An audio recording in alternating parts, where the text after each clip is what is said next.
We go ahead and start. I just want to welcome everybody to today's webinar from operators to navigators. I'm Bob Purcell. I'm the CFO here at Billtrust. And joining me today is Bryan Degraw. He's the Associate Principal of Finance Market Intelligence at the Hackett Group.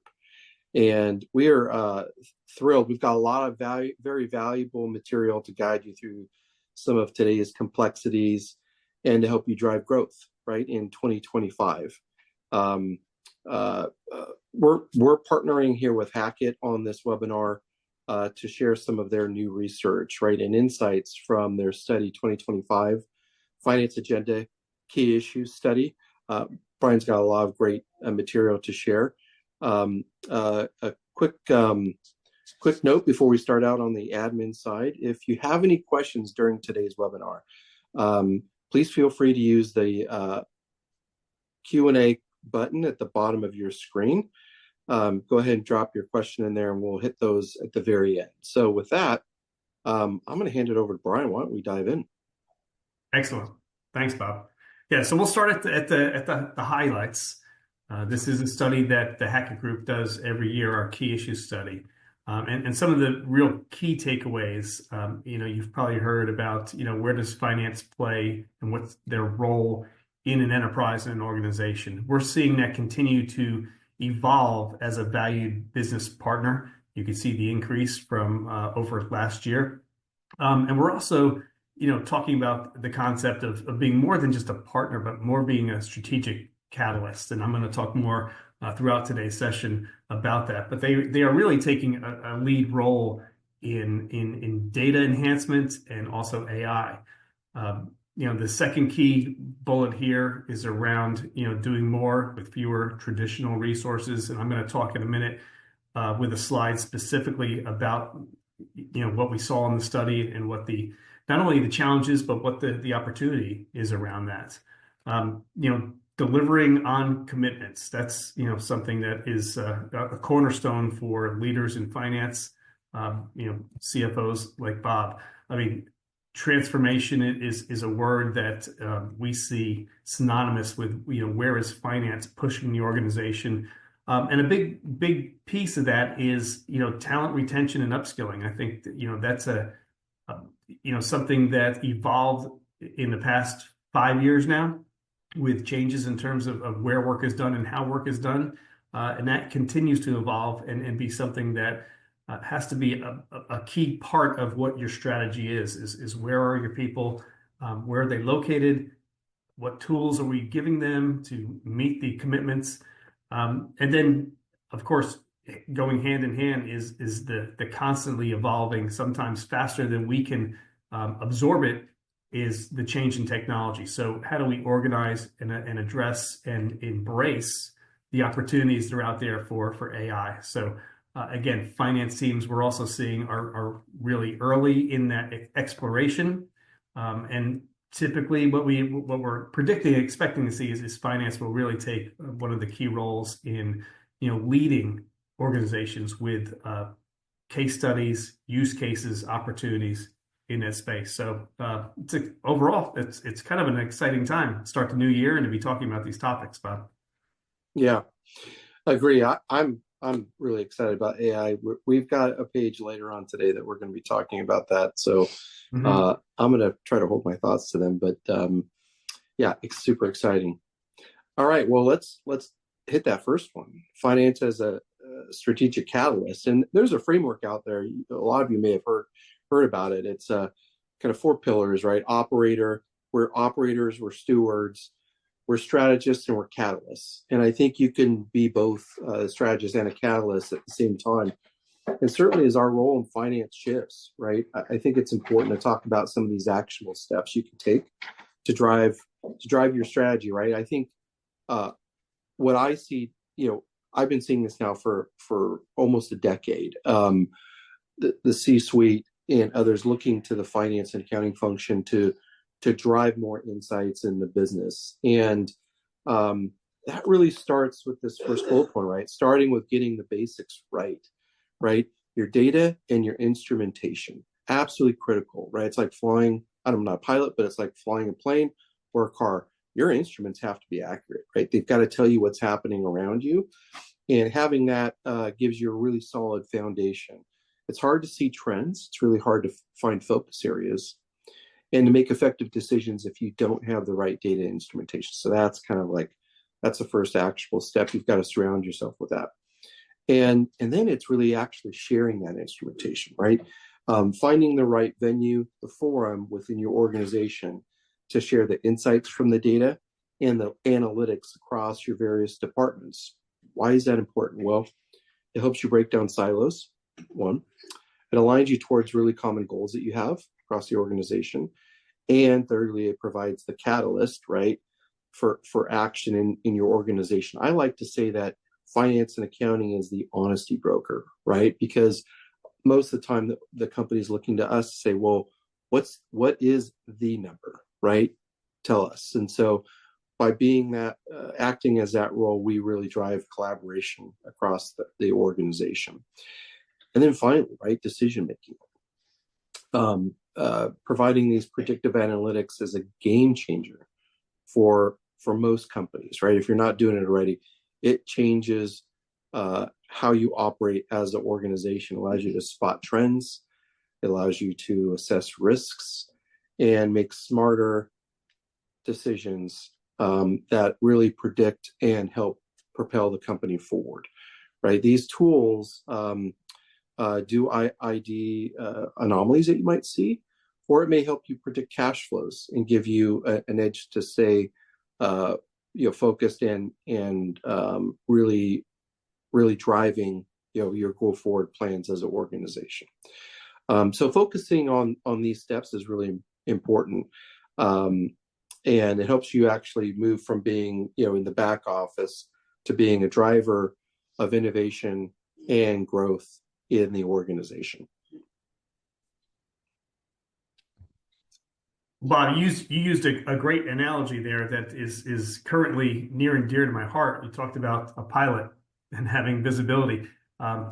My son, who's about to graduate high school, is 10 hours away from getting his private pilot's license and plans to pursue a career there. So that's a perfect example. Right now, he's learning how to fly a plane with visual skills. But the next step will be to be able to fly a plane just on instruments. And that's a great analogy if you think about how do we manage and run our businesses, because how we operate has changed, right? You don't walk into a room and say, okay, here's my team, and I can visually see what they're doing and what they're working on. The world has changed. So having software and platforms that give you that insight from an instrument perspective is a perfect analogy. So that was great. I mentioned I was going to talk more about this doing more with less, and if this is a perfect slide to illustrate that catchphrase. I'm being asked to do more with less. Well, what does that look like? And I'd like to hope that if you type that into one of the free AI tools, that what does it look like? It would give you this Hackett slide. But again, this is data from our key issue study. We can see that finance is being asked to do more with less. They're expecting that business is going to grow. So, revenues are going to increase. The workload required for finance to support that growth in business is going to increase, but we're not getting more people and we're not getting more money to address it. So perfect example of doing more with less. But, the silver lining is the focus and not pulling back on technology spend. So we're gonna address that gap. What we're expecting, finance organizations are either continuing or increasing their investment in technology, and that's how they're going to close the gap. And again, an exciting time to see how that is going to evolve. Where tasks that are manual, we're going to have technology fill those gaps. So it's going to be exciting to see how that unfolds. Yeah, I agree, Bryan. Well, as you just showed, right? Budgets are getting reallocated or holding steady, right? But I'm sure everybody on this webinar would agree, right? We're just being constantly asked to do more, which I think is great, right? It's great that to be asked to kind of be participants in the organization, but how do we do it, right? That's the key. So now's the time, right? If there hasn't ever been a good time, now's the time, right? To learn how to lean further into automation, right? I say to my team all the time, let's let technology do what technology does best, right? And let us step away and use our analytical capabilities to solve other problems. But combining adaptability, technology, and strategic prioritization is key. So, well, what would be a good example of that? What does that look like, right? Well, if your team spends hours manually matching payments to invoices, right? Automation tools like a cash app in software can eliminate this repetitive, really low value add work. It's important to do, but when you think of time being like the most scarce resource, right? You want to make sure you're spending it where the highest value. Let's let technology do that stuff for us. And so reinvesting your time in high impact activities, like maybe working with a customer on a challenge that they may have, or helping another part of the organization with a challenge they have, way more impactful than spending it doing manual work, and that's repetitive, right? I think another example might be on the resource reallocation side. Consider, having members of your team spending less time on these low priority works, right? Shifting to higher value add activities.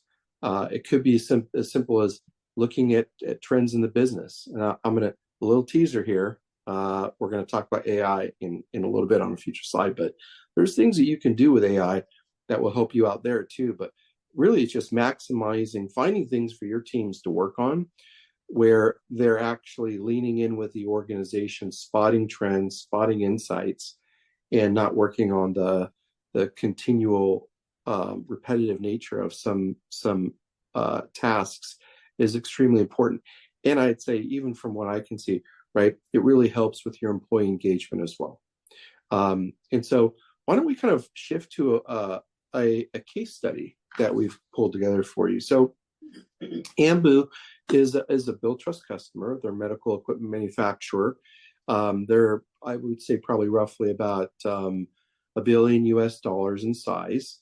And it's a real life example for us to look at, one of our top customers.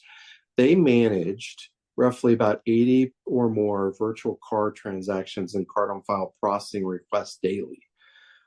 That is a lot. And certainly when they were doing it with like 1.5 FTEs, right? A lot of things to look at manually, to figure out, how to process it properly, very labor intensive.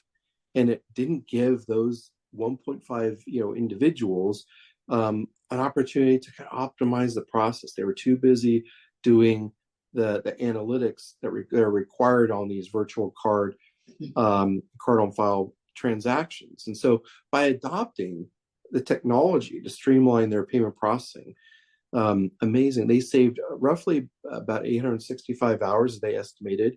A lot of manual work, so it wasn't a great experience for the employees either. They improved their match rates from 45% to 90%. I mean, that's an amazing jump in their transactions in their Cash App, and it ended up by unlocking roughly 600,000 of savings. More importantly, they didn't have to go and hire more people as their volume scaled up. They were able to keep the resources where they were. And here's the thing that I loved about this, right? It allows the finance and accounting organization to say, hey, we're doing something for our total organization. This is us giving to the organization, right? You don't have to necessarily reduce costs to provide value to the organization, right? This was a great ROI opportunity for them, leveraging smart tech to deliver a significant ROI. Just a great real life example of a customer doing something amazing. Bryan, what are you seeing as far as other companies doing things and finance maturity? Yeah, well, I think that what you just shared in terms that example, that customer case study, it is weaving perfectly kind of the theme of our webcast today. We talked about evolving from being a partner in operations to being a navigator of the business. And that's an example of, not just, it's easy to say I'm a partner with you, but, I'm just going to stand alongside you. We're seeing that finance is really helping to steer. So, that concept of being a navigator. In our study where we asked around finance maturity, where do you see your organization in these four categories? Traditional, obviously least mature is just an administrator. I'm alongside, I'm just running numbers for you. When you ask me, I've got canned reports, when you need them, hopefully you'll look at them. Evolving more into an efficient operator, that's a little more, I'm coming alongside to you, looking at policy procedure, more of kind of a check the box. Where we see obviously the big category, and we're seeing this continue to evolve, is being a valued business partner. I would use the word we've been using, a catalyst for change. That's the next step there. What's exciting is that finance is really being that navigator of the business. And we're seeing it going, both ways. Very mature organizations are pushing that role. Let me help you, steer the business. And we're also seeing where business is seeking that from finance. And that's truly if we want to define what a partnership looks like, it's collaborative, right? Bringing the best skills, for operations. They know the customer the best. They're closest to the customer. They're executing, sales and growing the business. And finance is really good at navigating and analyzing and saying, what's on the horizon. I'm looking ahead of where you are today, and I want to give you that insight. So that's the exciting part. And when we use the word maturity, and we'll talk more about that throughout today, is it's not about how old the organization is, right? Maturity is more around embracing, cutting edge technologies, new practices, and embedding those into the capabilities of your process. So when we talk about, process maturity, we're not asking you, how long you've been in business. We're looking at specific stages and descriptions of what processes look like, and whether they're more mature or less mature. So that I just want to make sure I share that. And I think what we'd like to do now is just get an idea from everyone that's on our session today. How would you rank your company's level of maturity? Finance and finance processes, and using the same four categories that I just shared in our study. Do you see your finance team as just an administrator? Are they looking at looking at efficiency, so that maybe they're just doing measurement and saying, how are we operating? Are they a partner, or are they actually in that elite, most mature role of being a catalyst for enterprise change and growth? So we'll just give everyone a few seconds to pick one, and we'll see on today's. All right, so that's pretty good. So if we combine both the valued partner and the catalyst, we get over 50%. But at the same time, there's still a high percentage of everyone today that's still an efficient operator. So there's opportunities for growth.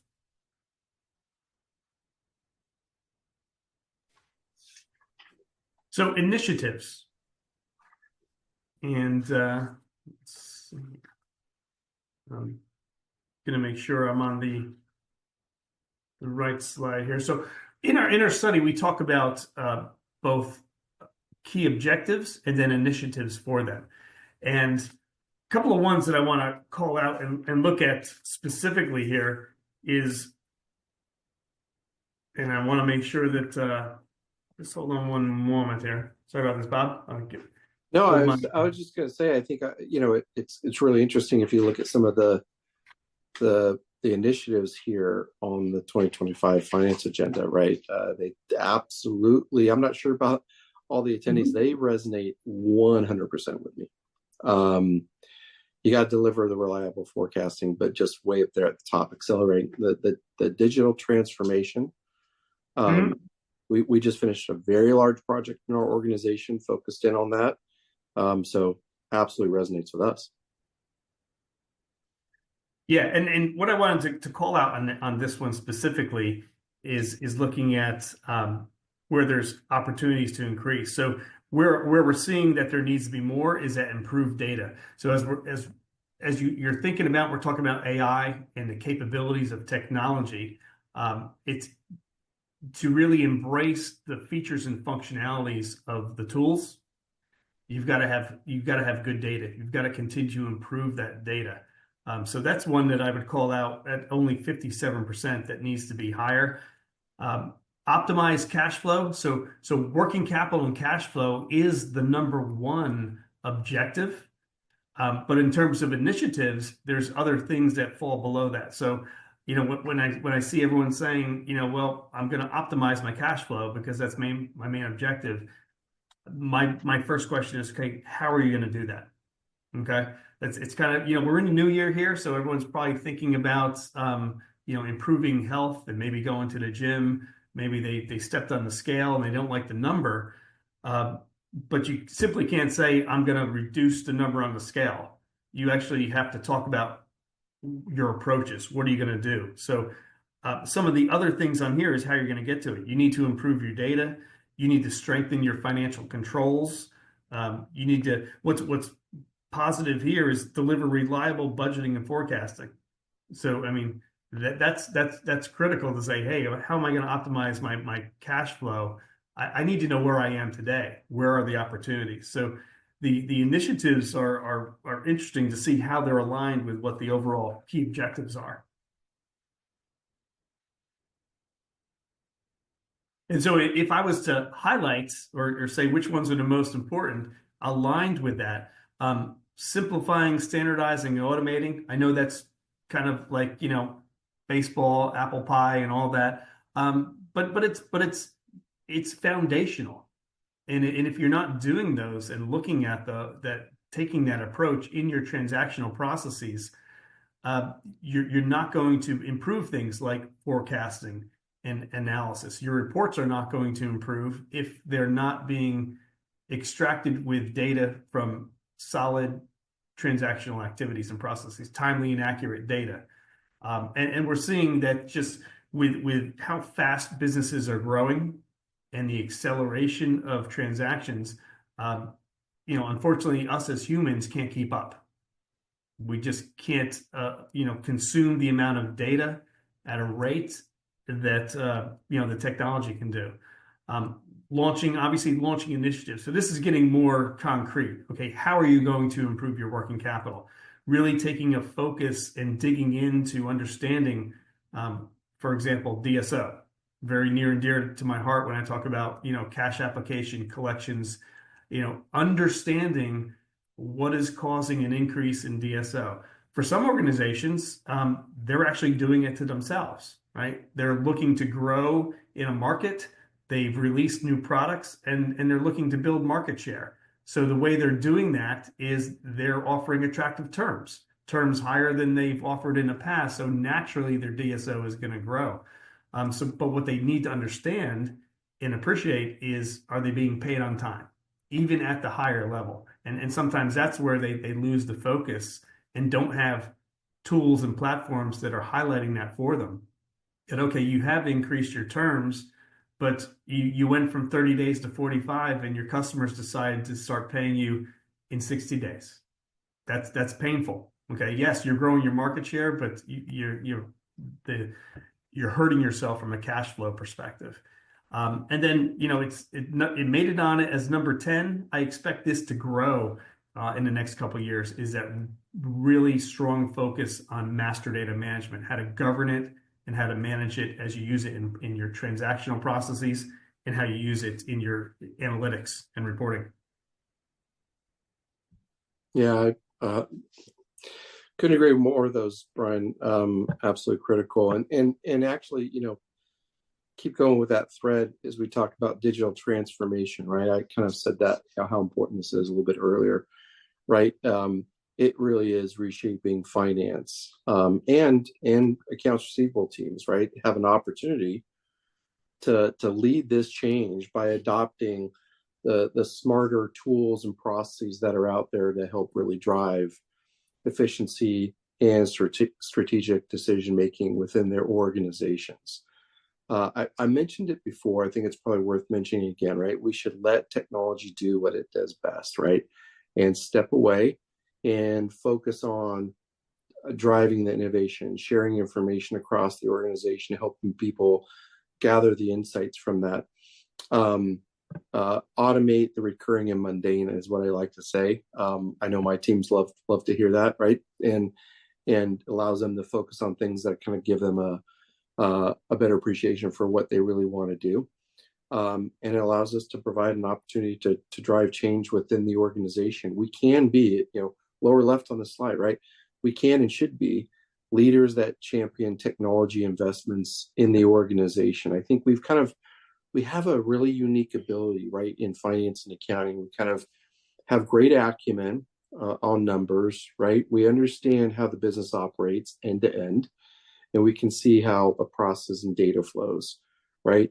And we've got, the data in front of us. And so we really should be the champions for this technology to help drive it in the organization. I'd love to hear, Bryan, what you see as far as confidence and folks hitting their objectives for 2025. Yeah, so we don't let people off the hook when we do our study around key issues and key objectives. So we ask about what your objectives are, what your initiatives are, and then we ask a third critical question, which is how confident are you around those initiatives?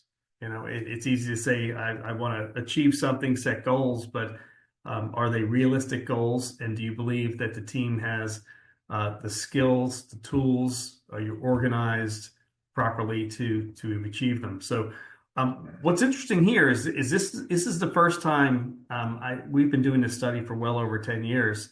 I believe this is the first time we've ever seen 100% confidence in a couple of the initiatives, one being around improvement around profitability. And again, without analytics and technology to analyze that profitability, it would never be at near 100%. And then the other one around budgeting and forecasting also being at 100%. I took a look at just last year's study for 2024, and there were 4 of the top 10 that had confidence levels below 50%. So essentially, they were saying, well, we're going to try to tackle this, but it's like flipping a coin. It's you got heads or tails in terms of confidence around achieving it. Specifically calling out, improving data. It's getting up to 71% this year. That was sitting right around 50%. And the same with accelerating digital transformation.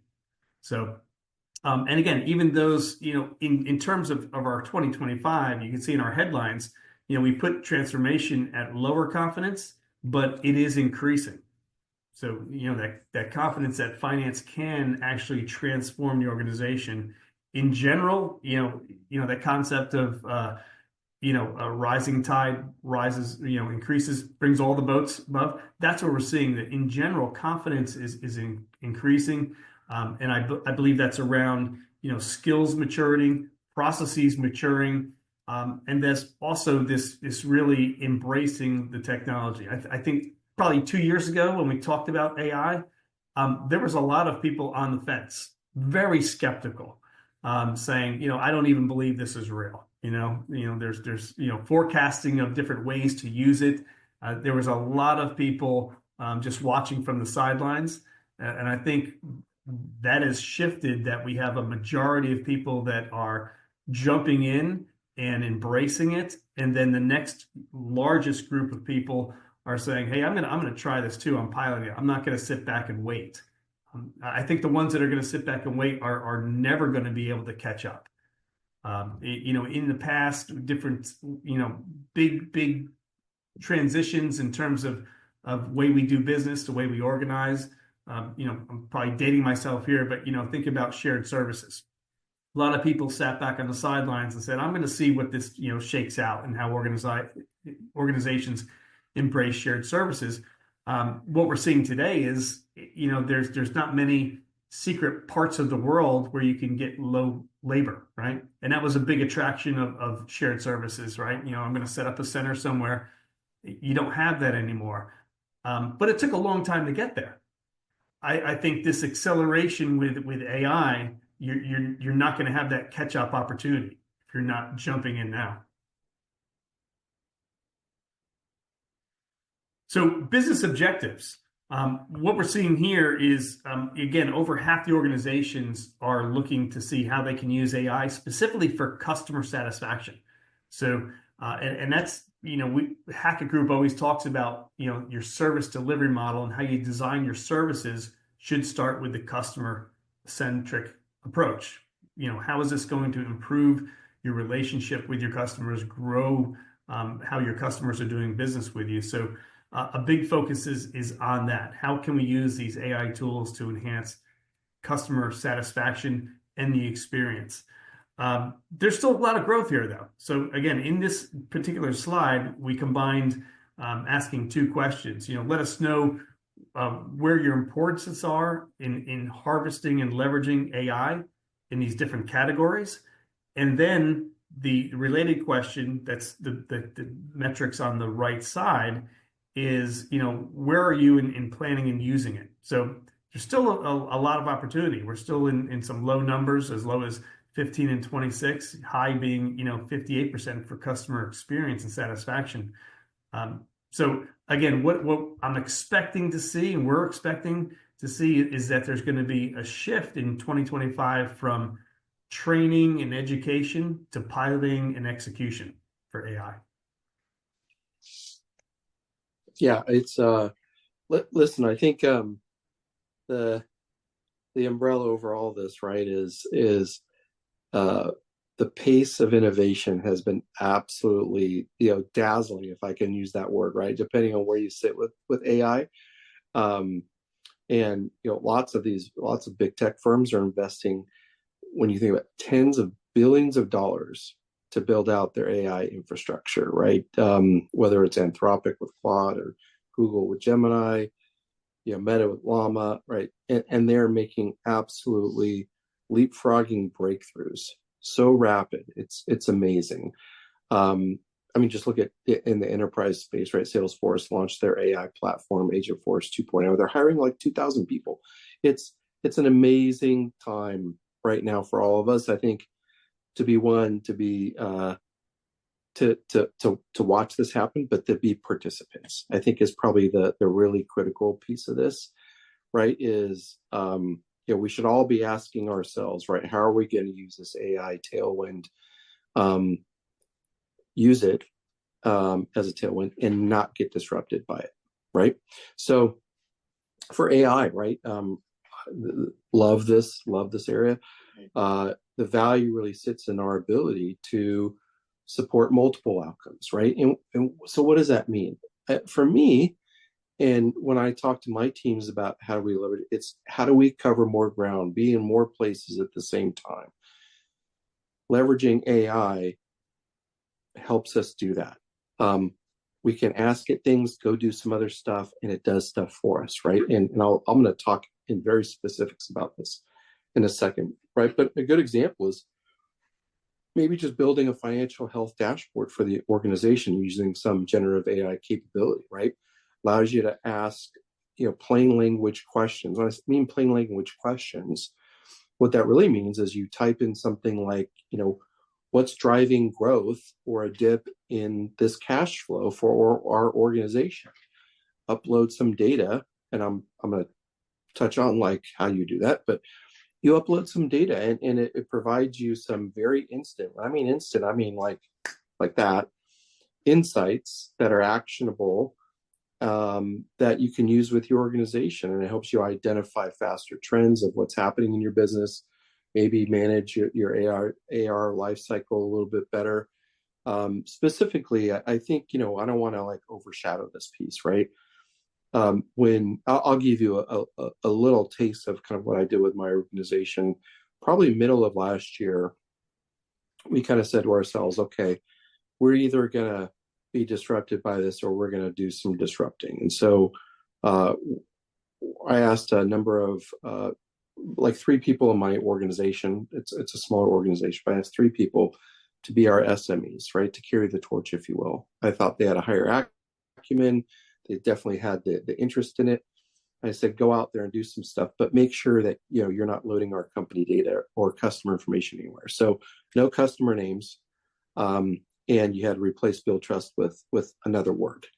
And they experimented with ChatGPT. They experimented with Perplexity, and now we're Microsoft Copilot customer, but we were able to do that to get some experience with it. And I'm going to talk about this a little bit later about like some of the how-tos.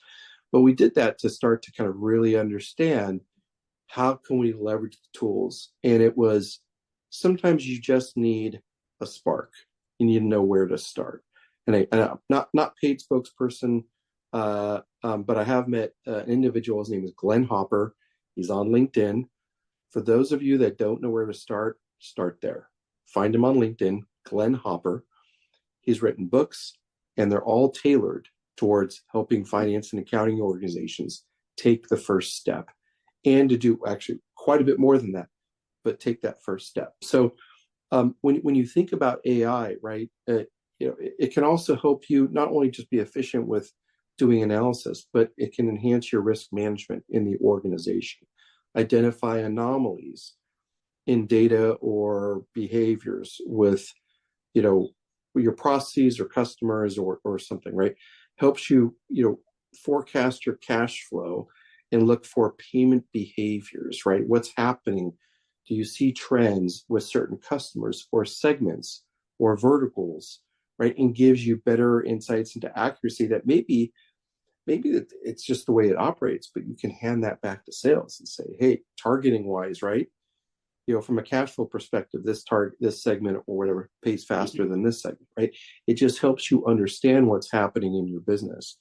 And adopting AI, right? Finance teams can navigate from being reactive to proactive, and ensuring that you've got good agility in the organization, and you're preparing for the future, right? Like, I've been part of organizations that have always been asked to come to the table, and that's a wonderful place to be. If you're not there, right, this is a great opportunity to do that, right? Where all of a sudden, right, now you start to provide back to the organization. Hey, you become one of the strategies that drive growth is by providing this information, and it's an absolute game changer. I said it before; it's an absolute game changer for finance and accounting. Bryan, what are you seeing? Well, and again, I loved all the examples you gave, and especially the one around, how you're using it with your team in Billtrust. And I think I'd like to think all of us are, using it for some, simple things like note taking and summarizing, meeting notes. So, I mean, I'm hoping everyone we have a large audience listening here live. And some may be taking notes, but I wouldn't be surprised if some people are multitasking, right? But what they're going to be able to do is when they get the recording or the presentation, copy of the presentation, they could plug it into a tool and say, summarize the key points for me. Okay. I personally appreciate that as, I like to say that I'm a very good listener. I'm an average note taker. I capture the highlights. But in today's world, the 2 highlights might be beneficial, but there might be something buried down there that I didn't capture with my average note taking that an AI tool is going to put in the list of key points that were captured.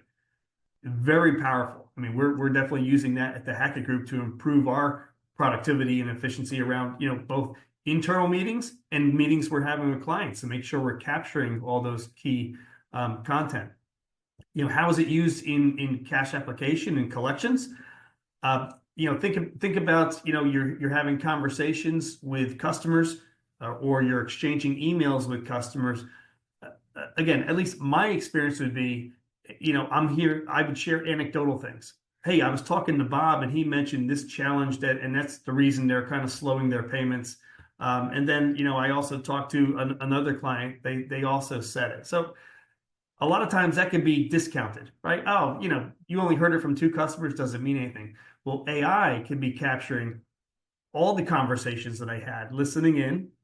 It can be capturing all the exchanges and emails and bring back some powerful data that says, no, it's not just, two customers are saying this. It's a majority of our customers. And now we need to address that and adjust our focus or prepare for, maybe payments are going to slow down in a particular industry, and we're able to collect that data. In summary, I mean, what everyone needs to know is, I kind of described where AI and Gen AI is coming right now, similar to an 18-wheeler. If you're driving down a highway and you see a truck driver put on their turn signal, I always like to tell my family who drives is they're not asking for permission. They're letting you know they're changing lanes. So, act accordingly and drive safely. I mean, that's where we're seeing Gen AI is that it's coming. You need to prepare for it and embrace it. And again, from a competitive perspective, you don't want to be on the sidelines. You don't want to watch your competitors go by you. It is going to be leveraged in all organizations, in terms of industries and size. It's going to drive a lot of objectives. A lot of organizations that we work with, and Hackett is best known for benchmarks and measurement. Many times we work with organizations who can't answer our questions, or they don't have the metrics we're asking for, and that's a finding in itself. Because this is a key metric that should be part of your customer cash scorecard, and you're telling me you can't share that with us because you're not collecting that data. Well, the tools are going to help shape that, and part of it is going to be creating more realistic targets and opportunities, because it's embedded in data. It's harvesting that data that us as humans just can't absorb fast enough, and it's going to really set realistic opportunities, and even ones that you didn't think you could achieve, because it's saying, well, based on the data, we know that you could be maybe getting into another market. We're seeing your competitors, so it's going to be more predictive as well. And value definitely is going to be realized. There's going to be improvements in quality, productivity, cost reduction. We say FTE reduction, but I think when we talk about that, it's process by process. It's going to be shifting away from transactional into skill level and analytics. So again, if anyone who's on the call today is just starting to learn about AI and Gen AI, you definitely want to shift your focus and make sure your team is learning a lot about this and where you can take advantage. In terms of how to take action, if you're behind the curve, certainly jump in now with learning and training. Take advantage of the resource that Bob just mentioned. There's lots of credible people that are sharing good information on there. So definitely consider what Bob shared. We're expecting that there's going to be, like I mentioned, it's going to evolve from learning into how to actually implement. So it's going to be from education into execution. One of the key things is going to be data. So we're expecting that master data management is going to have an increased focus. That's going to be the engine for a lot of any of the tools that you put in place. That's going to be leveraging your transactional data, your customer master data that's being fed into transactions has to be clean and enriched. But a couple of key points here that I highlighted is that, start small, look for where the opportunities are, review use cases, and, again, educate yourself on what others are doing in this space where there's low-hanging fruit that you could use it as well. In terms of complexity, and this is a classic, don't want to say excuse, but a reason to be too cautious is, well, we're a very complex business, or our industry is complex. What we're seeing is a shift in that positioning. In the past, it would be, well, we have to reduce our complexity. We have to simplify before we can, embrace this technology. What we're seeing is that organizations are instead they're embracing their complexity. They're saying, we know this is complex, but the tool can handle it. And we're going to, take advantage of it because the technology can support the complexity of our industry. And then most important is going to be your people. So again, we're not seeing, we're not going to be doing benchmarks of how many robots you have instead of people in the future. People are still going to be critical to the process in harvesting the data that the tools are providing for us. But that's going to take skill, reskilling, retraining. So that's a big part. So whether you're a leader in your space and you're saying, how can I implement this for my team, or if you're on this today as a team member, you're someone who is in collections or cash application.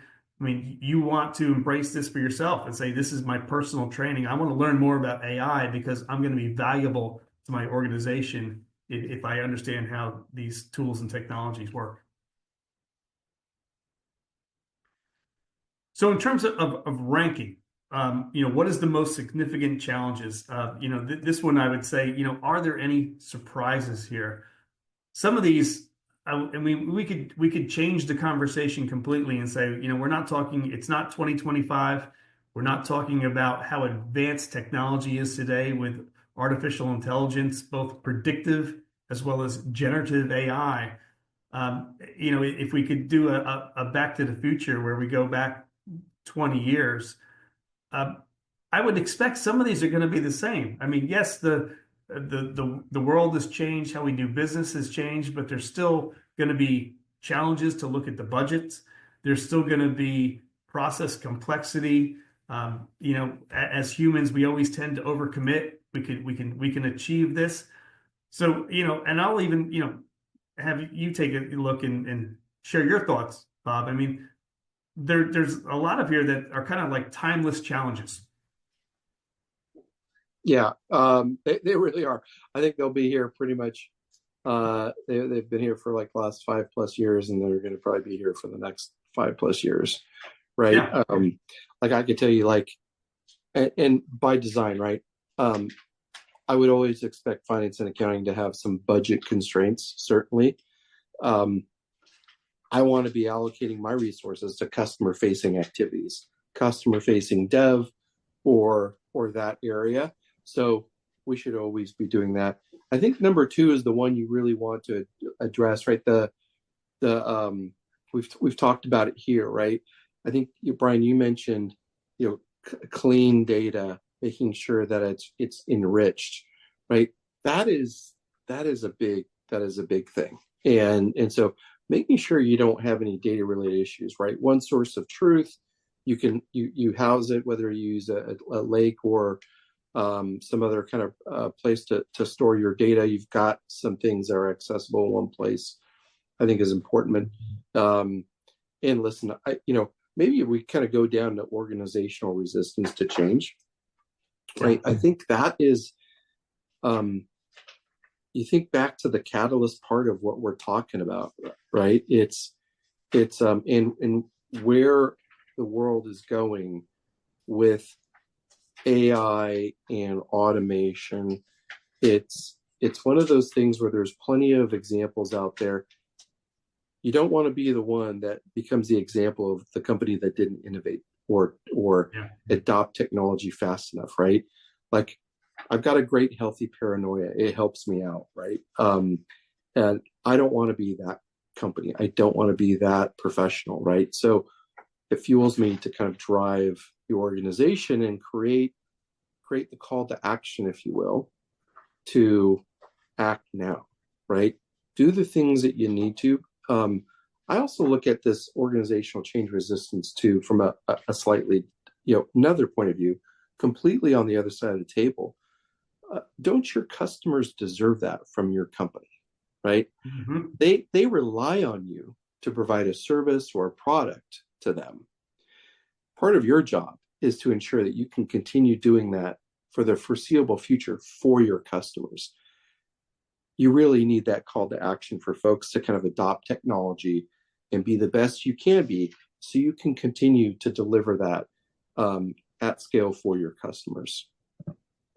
Yeah, the organizations that don't have that on their list of challenges are the ones that have removed the word change from their conversations and their talk track, because they've matured into a concept of we're always evolving. So it's not about something is changing. And again, the cliche, change is good. And other people are like, it causes a lot of people to sit on the sidelines when we say we're changing our policy, because then you're going to have, people that have been in the organization for a long time saying, okay, I've seen this before. We're going to, we're going to try to make a change, but then we'll go back to what it used to be. But if you talk about, we're evolving our process, we're continuously improving our process, then it's not about change. It's about, this is natural. This is what we do. We're growing, we're maturing. And that's one way that, I know it's, sometimes, words are just, pie in the sky, but other times, words really matter. If you're saying, we're a constantly improving and evolving organization, then you're not surprised when someone says, hey, we're going to start doing things this way. It's like, okay, that's good. The most important thing I will say is the whole concept of change management and doing a great job of communicating and explaining why you're evolving. Why are we going to start supporting our customers in this particular way? What is the benefit to them? What is it the benefit to you as an employee? The organizations that do really good, and I should be changing my words as well, they do really good with evolvement management. Doesn't sound as good as change management, but evolution management. Those organizations are more successful. Yes, sir.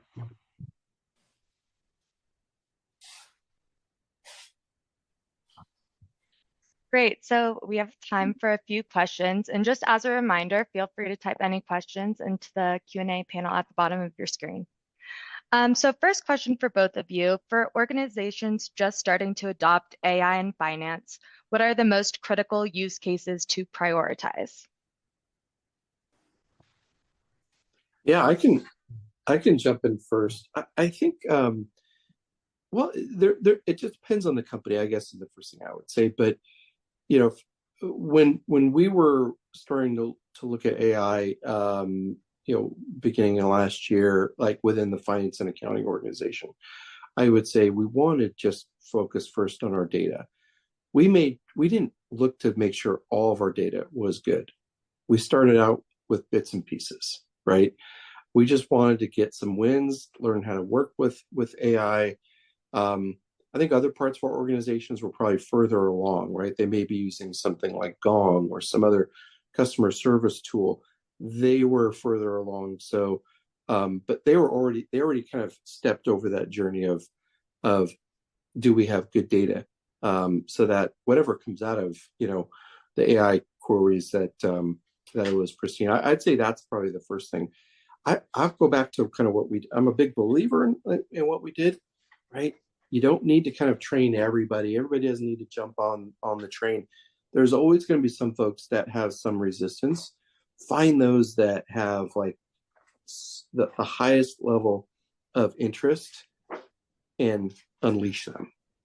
Mm-hmm. Let them go and experiment, develop some good use cases that they can come back and start to train other people, right? I believe that is a great way of doing it. It's not the only way, but those are two big things I would kind of call out. Yeah, no, I would agree with that, Bob. Look, obviously you'll spin a lot of wheels if you try to win over the resistors, but definitely, seek out and embrace your top performers in different processes and find out what they're doing that's driving their performance levels. A lot of times you'll find out that they're doing things even slightly different than what policy and procedure is, because they're naturally looking to excel in their roles, and so they've created some workarounds that are resulting in positive results. And then the way to embrace that is saying, hey, that's terrific, but you know what? We have a piece of technology or software that'll actually do that for you. And it'll not only will it enhance what they're doing, which sometimes is a bit manual, but they're putting in the time and effort to do it because they want to be a top performer. But then you can take that technology-enabled solution and share it with the whole team. And that, again, the whole concept of that tide rising all boats, your top performers are going to excel, and your average performers, or even people you had on, performance improvement plans, they're using the technology to better their roles and execution. Yeah. Great. Bob, this one's specific for Billtrust. So is AI automatically added to all your Billtrust customers? Yes, we launched our Finance Copilot last year into our product suite, which is a plain language query that they can look at their transactions for those that have Cash App. And I believe it's being rolled out to a lot of our other products because we've got one big unified platform. It's being launched into all the others. Great. And then what's one technology investment you believe no finance team can do without in 2025? Wow. Well, so we've touched on AI, right? I really think the experimentation there is absolutely critical. There's, we keep saying that. I think it's important to kind of focus on the software that you run today, whether it's your general ledger, your budgeting, planning, whatever your FP&A organization. Make sure that those have embedded AI in them as well, right? So it's one thing to be kind of, you yourself are working with it right outside, but the more that the software and tools that you use on a regular basis have that, that's gonna do a lot of that work for you. So I think it's really important. We kind of started adopting some technology in our FP&A organization that's going to speed up our reporting mechanism and really give us some efficiencies back. It's early days, but those are the kind of things that I think we're doing. So I would say, while it's good to experiment with AI and use those tools out there to kind of do query analysis for you, look at the software you're using. It's evolving very quickly. Yeah, and I would add, Bob, and again, if we're talking specifically about receivables management and cash flow, look at your end-to-end processes, whether you call it, credit to cash, order to cash. Look at all of those, in order and separate, and say, where do you see your biggest points of pain and biggest opportunities? Again, in your market, in the software market, you don't have to buy a tool that covers them all. You could say, cash application is our really big opportunity and a pain point for us. Where is there software and AI infused tools that could really help us for that specific process? Yeah, that's a great point. I know we did that internally, and it was as simple as we just asked ourselves, where do we spend most of our time? Yeah. And we just pulled that thread to kind of say, well, why do we spend our time here? What's driving that, and what's driving that? And I think that really led us down the path to say, wow, let's address this back here. That's gonna free us all up to do a bunch of other stuff. That's a great point, Bryan. Yeah.